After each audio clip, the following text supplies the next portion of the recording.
guests into this conversation. I want you to hear their views. First and foremost, I'm starting with the NDC. And Felix Ofosu joins me now to share some thoughts on this matter. Felix, it ended being Napo. Many had expected him to win right from the beginning. In fact, some had raised concerns along the line. Harry Nanabuachi says it's a very normal thing for that to happen.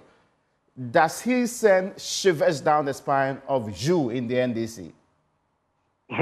Why would he send shivers down the spine of anybody? What is exceptional about Napo is the so many years that he has been a politician.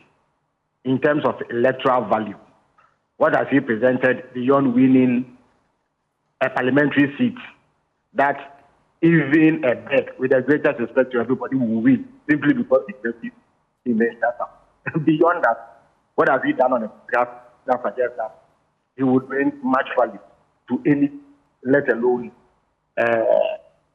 bring some fear, as it were, within the ranks of the NDP. You see, the fact is that we in the NDP are indifferent about anything the NPP does. This is a party that is set to go into opposition. They have been trailing in this electoral process since it began. And they are well on their way to going into opposition.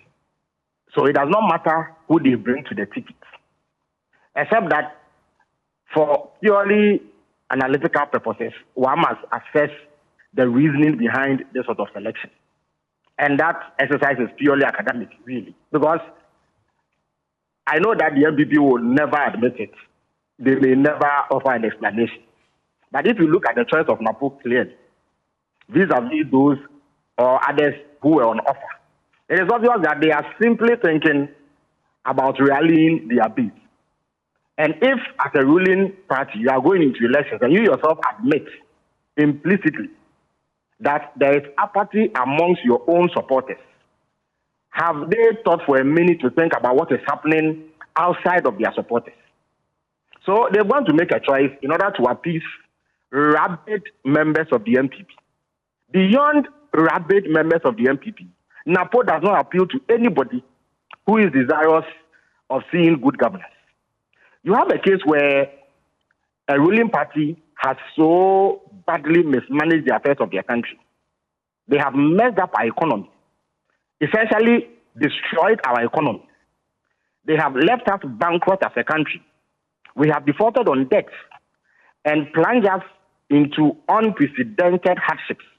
The fact that everybody is crying across the length and breadth of this country. The last thing you need on the ticket of such a party is a hot-headed person who does not appeal to voters outside of the rabid circle of the NPP. And that is what they have done. You see, already they have a flag bearer who is going to this election with a massive deficit. They have a flag bearer who is perceived to double in line, who is not believed when he speaks, who made noise about supposed economic prowess in the opposition, has come into government, become the head of the economic management team, and has been a complete failure and disaster. He has so badly mismanaged the economy so that today he is actually running away from the very thing that he claimed he had expertise on in the opposition. So if he was going to pick a running mate, you would expect him to pick somebody who will complement him and ensure that the deficit that he has is breached. But he has gone for somebody who appeals only to rabid sections of the NPP.